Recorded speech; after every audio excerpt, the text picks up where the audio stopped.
Tonight is going to be a great experience because I think you're in the hands of a master here. And what I want to do, though, is I want to talk about the application of this. This is not a Paula trick. This is not a magic trick, you say. It has actually real relevance in life, personal life, and business. So, for example, what do you think a breakthrough is? How about a breakthrough is something that you create, invent, and bring into existence that has no prior experience? You have no prior historic precedent for that occurrence to have happened. Right? That makes sense? Now, the interesting thing about breakthroughs is you can't plan them, not in the ordinary sense, because when you plan something for the future, where do you actually look for your data? The past. So, in a way, when you look at the past and you plan something for the future, the best you get is incremental gain. You get a kind of a past-based future. And when you look at that from that perspective, and I'll give you one example. I'm an engineer by education and training. I had a large development organization. We had to develop something in half the time that would normally take, and so it has no past precedent. So how would you do that? Well, the normal way you would do that if you're a normal engineering manager and somebody says develop it in half the time, there's two responses. One is not only no, but heck no, right? And the other response is, and that's not politically correct, so the other response is, we'll look at it. So what's that commitment? That's the commitment to try to look at it. Then you drag out your old process, you look at it, you tune it, you get maybe 5 or 10, 15% improvement, but you don't get half. Why? Because you're already constrained by that which has already been invented. You're constrained by the paradigm and the box that you put yourself in when you've taken that old process out, taken the past out, look at the past and say, okay, how can I improve the past to bring about a new future? The other way to do it is to commit to it in advance. And when you commit to it in advance, you literally actually create a strong energetic gap between where your commitment is and where your current reality is. And out of that gap and out of that commitment, you actually plan for the future back. And you invent that which has not been invented. That's the secret. You invent that which has not been invented. So that's the whole kind of overview of it. So let me talk about one other thing. What does May 6, 1954, Oxford and Stories have in common? So, May 6, 1954, Roger Bannister broke the 4-minute mile. Now, what was the story of the 4-minute mile? Anybody remember? Nobody said first. Unbreakable. Medically unbreakable. If you're in danger in your life if you try to do it, right? Physically unbreakable. So there was a big story about the unbreakability of the 4-minute mile. Documentation on it, professors, medical people, things like that. So when you have something that's impossible, why do you go after it? Why not? Why not? Bannister had to believe in the possibility. So that's another aspect of breakthrough.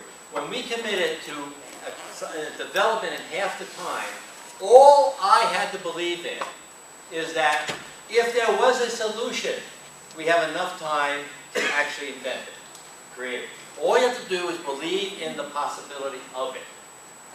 And it's out of that possibility that you then begin to invent what you need to do to bring the future into the present, and the future is always guiding your present actions, right? So Bannister broke the 4-minute mile, and then guess what happened? Immediately after that, within 56 days, less than 2 months, somebody else broke the 4-minute mile and beat Bannister's record. Who was the second person that broke the 4-minute mile? Nobody knows. Why? Because you weren't first. So part of, in business, the second person is always kind of in the shadow of the first person. It was actually John Landy. And within a year, about 15 people broke the 4-minute mile. So why did that, after all those years, and Landy tried many times to break it, as did Bannister, but why after Bannister broke the 4-minute mile did so many people break it within the first year? Because it was no longer because they believed they could. So the power of belief brought them into a position where essentially they were able to overcome the psychological disbelief of the impossibility and create the possibility. So if you want to create a breakthrough in your life, you've got to be able to essentially let go of all of the conversations, the stories of impossibility, the conventional wisdom, and you've got to be able to make a big commitment, and out of that commitment you have to be able to then bring into reality an invention, a structure. It's not just sitting there, you know, in the world of affirmation. It's actually inventing, you know, from the future back, those structures that need to be in place in order to see a plan from here to there, right?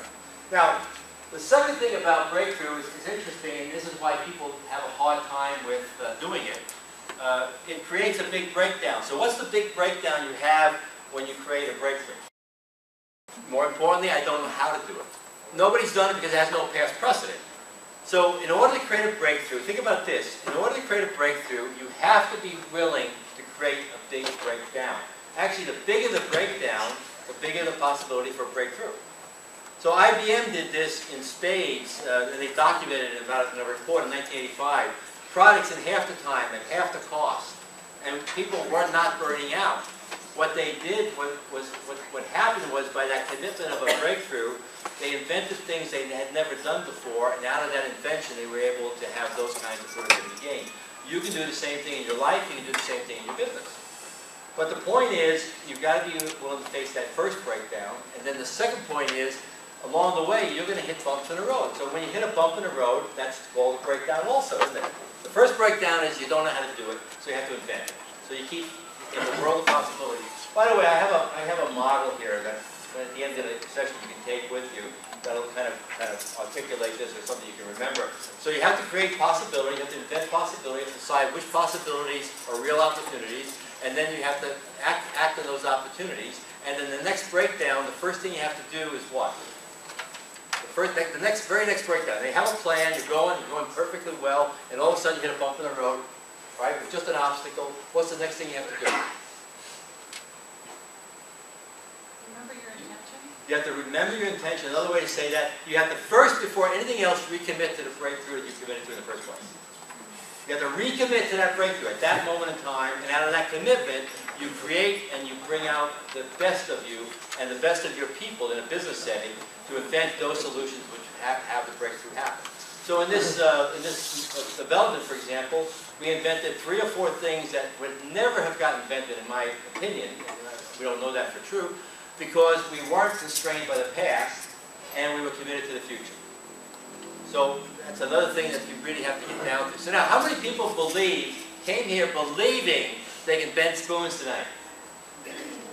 Okay, that's great. That's great. That's half the battle, right? That's half the battle. See that? Your life is easy, right? He said on radio that you get 75% of the people to do it. How many people came here believing that you can't bend spoons? It's a trick. 1, 2, be honest. Few of you? Okay, so the whole idea here is to, at this point in time, to a large extent, you have to commit to and let go of. You have to commit to the belief that it's possible, and you have to let go of all of the stories of the impossibility. You have to act consistent with that possibility. So another aspect about breakthrough is that your commitments and your actions have to be aligned. Because that power of belief then activates all kinds of things, not the least of which is how to show up as a big possibility for the people who are going to hire you. Get that? So this is really relevant to your business. This is really relevant to your personal life. And I've done business turnarounds where the owners got it to about 6 or 7 million, never made a buck, and we took it to 34 million. Why? The first declaration was that we're going to build a $50 million business. And we're going to build a $50 million business by getting 50 customers doing $1 million a year. And as trite as that sounds, it was the foundation for the strategy for that company, and it set everything into place. And we took it to 34 million. So that means you always had to keep focused on the commitment you made, and your actions always have to be consistent with that commitment. That's the secret of creating breakthroughs. Breakdowns are just bumps in the road. They're just bumps in the road. So the first thing, you hit a bump, recommit. All right, now invent from that recommitment.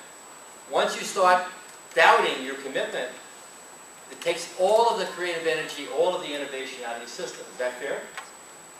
So that's what we're going to demonstrate tonight. So with that, I'm going to turn it over to Eric and give him the floor, and we